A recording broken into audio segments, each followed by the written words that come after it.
Barotrauma. Is it worth a buy? Let's read the words of the developer.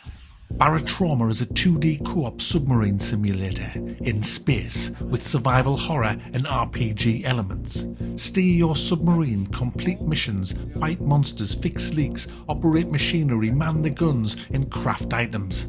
And stay alert, of course, because the danger in Barotrauma doesn't announce itself.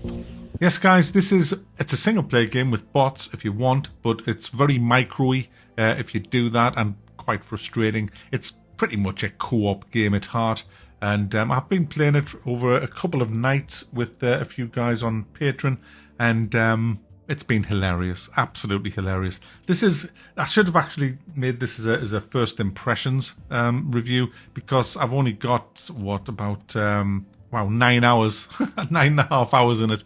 But yeah, there's a lot. It's about a 60-hour game to actually complete. What it is, in an essence, is crisis management at its best.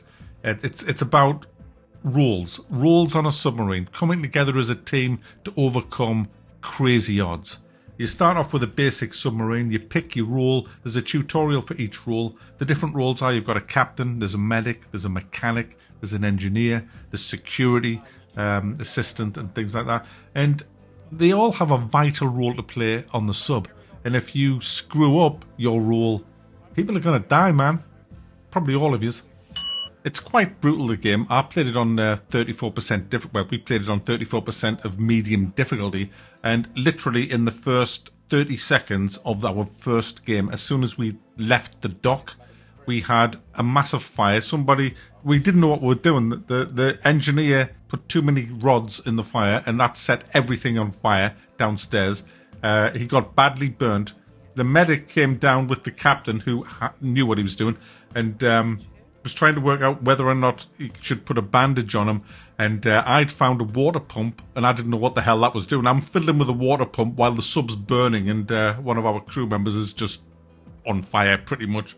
That was my baptism of literal fire in this game. It just all went so bad, so fast. That's the thing with this game. It goes so bad, so fast. 1 minute you can be just like, 1 second, everything can be fine. The next minute, somebody's infected with a zombie disease that from some kind of monster in a cave, comes back on board. We can't find the cure. Somebody else gets infected, and somebody else, and before you know it, everybody's dead except the captain. And I fall on the floor dead, and my buddy gets up and starts chasing him. He's on his way up, he's trying to get up. Look at him. I'm gonna have to wait till the shuttle arrives. Oh, fucking hell. What? You can open doors! I'm just... Don't mind me. Oh, oh, It's nuts, guys. You have these different stations that you dock at. This, by the way, it takes place on, I think, Jupiter or something. I don't think it's on Earth, as you can see by some of the monsters. You start off in with a basic sub. You can get much bigger, better subs, and you can pimp them out as well with armor and more guns and things like that. But you choose your role, you get your sub, you start off at a dock, you choose your missions, and then off you go. You take whatever supplies you need. I'm a mechanic. I'm learning that role. My job is to patch up all the holes on the ship, make sure the engine keeps going. I've got a blowtorch, I've got a welder, a screwdriver, and a wrench. I've also just recently bought a revolver that fires 6 bullets. That's all we've got. A couple of us have harpoons, and I think somebody has a machine gun that they found. And we just head off doing these various missions. We have people on the guns because we get attacked. We have a captain who oversees everything really and tells us what to do because he knows what he's doing, and we the rest of the crew, we're all noobs. But guys, even going into this after doing the basic tutorial, I have had such a good time. It's been hilarious. I mean, you know, it's one of them games that you haven't to take seriously. Don't cry when you die. It rhymes, that. Don't cry when you die. It's just have a laugh about it, and we have done that. I mean, I guess you've got to play with the right kind of people to do that, but we've had such a hoot. It's so much fun that I'm actually streaming this tonight on Worth the Buy. So, yeah, and we've got an extra 2 people coming in, and one of them's never played the game in his life, so that'll be fun. So it'll be quite chaotic if you want to tune in and see what crisis management looks like gone wrong. But it is quite good. You'll find different shipwrecks on the bottom of the ocean. You get your diving suit on, you go out, You explore. Hopefully there's not a monster in there guarding loot. Hopefully you can bring back some really good loot. Get some mining done in some of the caves as well. You bring the mining stuff back, you can refine it and craft new things. I mean, everything has to be done. I mean, even the welding thing has proper tanks for it, and the welding tanks go empty, and then you can't fix the ship anymore. And if you do manage to get back, you can refill them tanks with your materials that you've got, buy new ones, and you've got to take your role quite seriously. And you've got to know a bit about what you're doing. I mean, if you don't know what you're doing, things go bad real quick. And I've never seen a game go so bad so fast in my life. I'm used to, like, you know, at least a minute in some games before things happen. But I've seen us be perfectly 100% good, completed the missions.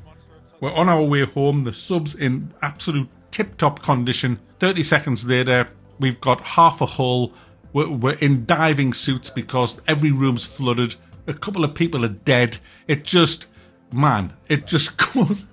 goes bad so fast. And that's what makes it such a crisis management game, because you have to stay cool. You've got to just try and rely on your teammates completely. Like for me, when all hell breaks loose and the ship's boarded by monsters, I've got to just keep welding away and hope that the security guys are taking care of this. Sometimes they don't, and you just open a door and there's a monster comes and eats your face. The thing is, though, guys, it's so much damn fun. There's tons of games up as well that you can join. You can also be a saboteur. The game allows for that. You can actually play as a saboteur and sabotage people's subs, which sounds really fun. I think we are doing that to ourselves unintentionally, to be fair, at the minute. But yeah, it sounds good to be doing that on purpose. Like I said at the beginning, you can play this single player. You've got a good command system as well. But there's a lot of micro with the crew because the crew are all bots. I mean, they will do basic things themselves, like patch holes and shoot enemies. But if you want the more intricate things doing, you've got to either do it yourself or command them to do it. And in the heat of the moment, I think it's going to be a bit too frustrating. Personally, just from what I've seen, but I haven't played it extensively single player, so if it is good single player, then feel free to correct me in the comments, because I literally have only played about 15 minutes single player. The rest of my time has been playing with 3 to 4 people, and it's actually 5 people as well. So it's a fantastic co-op game, one of the best co-op games I've played for years. So I'm going to thumb this up, guys, because it totally deserves thumbing up. How much is it? It's £30. It's not a cheap game, but it's worth it. I might not look it with the graphics, but I still think it's worth 30 quid, this game, because it gives you a laugh, it's fun, and it keeps you kind of engrossed all the time you're playing it. And there's loads to do. It's so deep with all the crafting, all the upgrades, the different subs you can buy, and the map's massive as well that you can go flying around. So there you go, guys. Barotrauma, definitely worth a buy.